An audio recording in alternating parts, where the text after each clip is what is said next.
Let's talk about the ETF MOON, Moon, otherwise formerly known as the Direction Moonshot Innovators ETF. And I have to tell you, I can't help but think about it when I hear that ticker symbol, Moon. I just think about being a teenager hanging my ass out the window of cars for the unsuspecting public. But anyways, that's a totally unrelated topic here. Let's talk about Moon, the ETF. We can tell right from its name, the Direction Moonshot Innovators ETF, this thing is a high-tech fund, high-tech ETF, that's going to be investing in innovative companies. Now, as we go down further down the Direction page, we can see it's got a gross and net expense ratio of 65 bips. And let's get some more information on it. The Direction Moonshot Innovators ETF offers exposure to the 50 most innovative companies, U.S. companies, at the forefront of changing our lives today and tomorrow by identifying the companies both pursuing innovation and having the potential to disrupt existing technologies and or industries. Okay, how do we choose these 50? These 50 companies selected for inclusion are deemed to have the highest early stage composite innovation scores, and they span themes in emerging sectors such as smart transportation, clean power, and the human evolution. The early stage composite score is based on a company's allocation to innovation and innovation sentiment score. Right? So when I hear all that, I get the innovation. We're trying to invest, or this fund is trying to invest in highly innovative, disruptive companies. But I want to know more precisely, like quantitatively, or at least qualitatively, how do they identify these companies? So I did a search for early stage composite innovation score, right? And that is a factor that's derived by S&P, and we can read about it here. Our innovation factor indices select and weight companies based on their propensity for innovation. We gauge propensity for innovation using a composite innovation score, a proprietary metric developed by S&P Dow Jones indices that is made up of two components, an early stage innovation score and an innovation output score. All right, so there's some kind of rambling on it, but there really is nothing substantial about this composite innovation score. It seems like they're trying to kind of keep the metric internal and proprietary. So we really couldn't get any further information on that. But back on Directions page, if we come down here where it talks about the target index, remember all ETFs are generally, at least to my knowledge, maybe there are some exceptions, following an index. How the index is actually comprised can vary. But anyways, this one here is following the S&P Kensho Moonshots Index, K-Moon, comprised of 50 U.S. companies that pursue innovative technologies. Okay, basically the same stuff we have.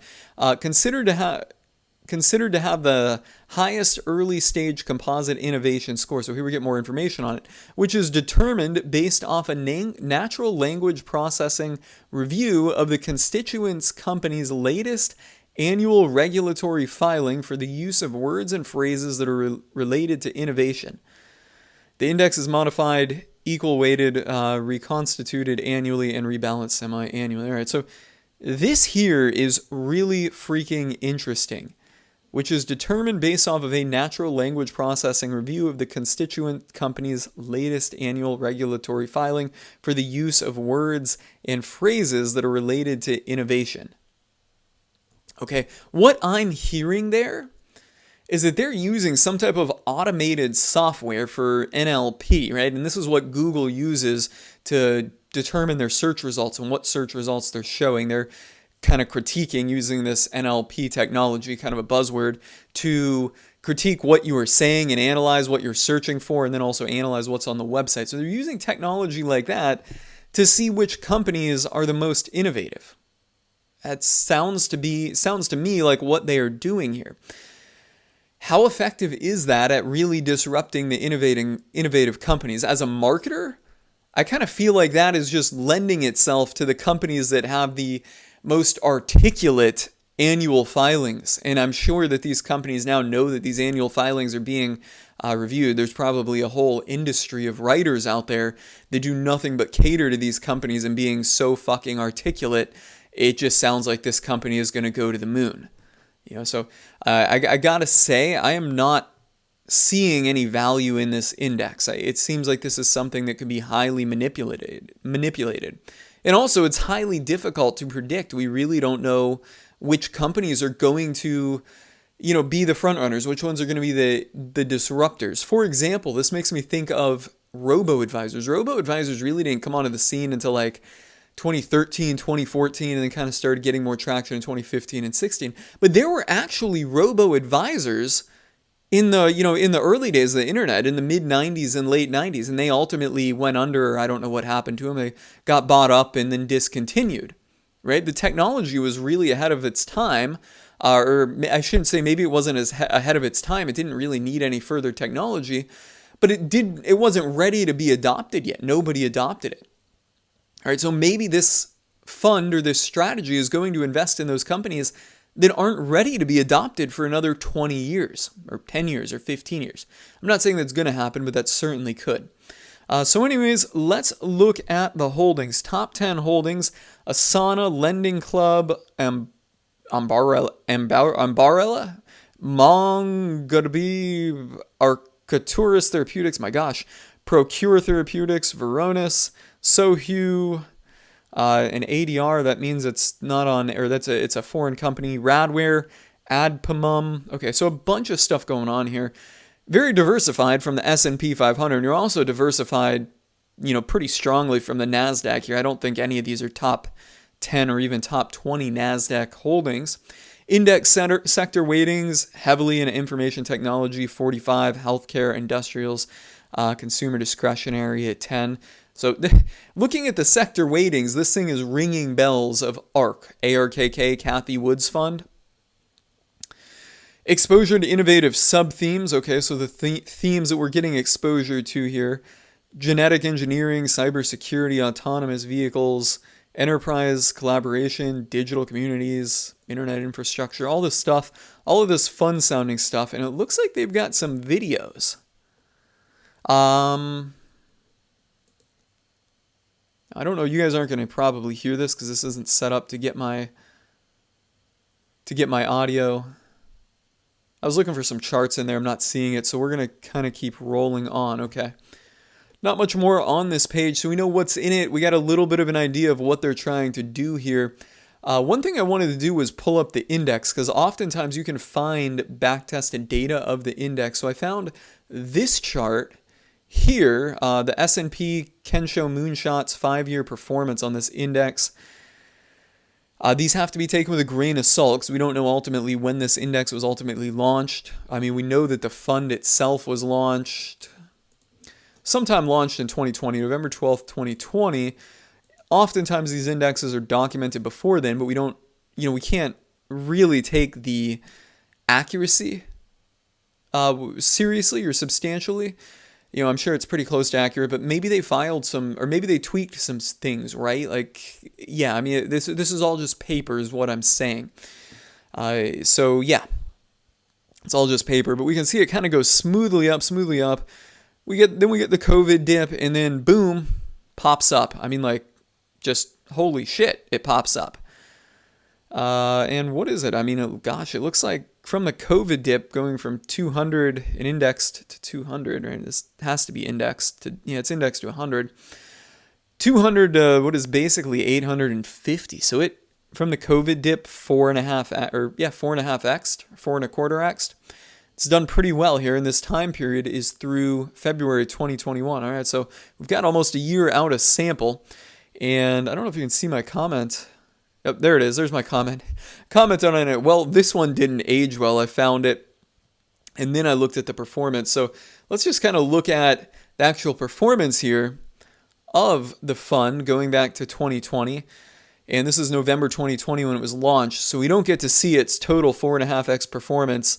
And I don't even want to call it performance, but just rocket ship to the moon, literally, from February 2020. We don't get to see that on this chart. But we get to see it from November 2020. We can see it ran up. So February, that is when this chart was tweeted.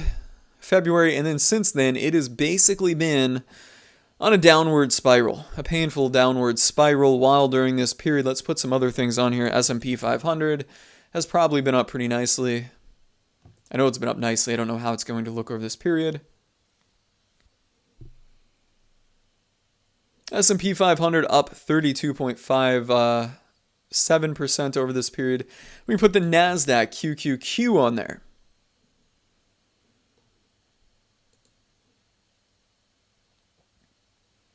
And that's also been up basically about the same as S&P 500. Doing things a little differently, a little bit more volatile than the S&P 500. And it's funny, people think 100% equities are volatile, but there's a big difference between 100% equities S&P 500 and 100% equities QQQ or NASDAQ 100. Yeah, so even the NASDAQ 100 has outperformed this thing by a pretty fair bit over this period of time. It's obviously suffered a drawdown, but I mentioned ARKK when we were looking at the sector weightings. I'm like, this thing looks a lot like ARKK and Cathie Wood's fund. So let's see what ARKK looks like on this thing. ARKK, the ARK Innovation ETF. And wow, it follows it pretty closely. We can see Moon ballooned up quite a bit, not as much as ARK, or ballooned up more. ARKK did not balloon up as much as Moon. And then on the downside, it has suffered basically the same drawdown, same penalty. I mean, I guess it's down kind of maybe like 15% more than Moon, but on this level of a drawdown, like who's really calculating and caring? I mean, if we put these things back to their peaks,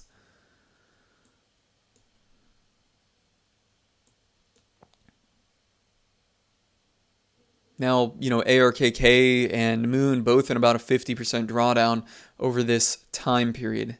Yeah, so it's certainly not the glory days for these ETFs. So let's kind of wrap this up here. What are my thoughts on it? Well, first of all, I don't really think that there's a lot of value in this index here, to be honest. I don't see this as being any more valuable than a fund manager that's looking at these companies and trying to predict or guess or formulate or quantitatively or qualitatively evaluate, however you want to slice and dice it, where these companies are going to be at in the future. Because you got to keep in mind that all this stuff is based on investing in companies now that are going to be worth a lot more in the future. I guess that's the fundamentals of any investing, right? So I don't see any value in this early stage composite innovation score here personally. And considering there's no value in it, I can't justify the expense ratio. While we did look at this, back test of it here, which shows it's looking great, we can see out a sample beyond this, it hasn't necessarily performed as well. Personally, and again, this is just my opinion, not my financial advice for you, I would rather just invest in NASDAQ 100 if I wanted exposure to the high-tech companies. Because what you're getting here with this is you are getting the tech companies that are early-stage companies, right? Whereas with NASDAQ, you're buying obviously later-stage companies, but you got to consider those later stage companies are going to get exposure to the early stage companies as well because they're profitable, they're established, and they can acquire those early stage companies. So that's what I think about the Moon ETF. What do you guys think? Let me know in the comments below.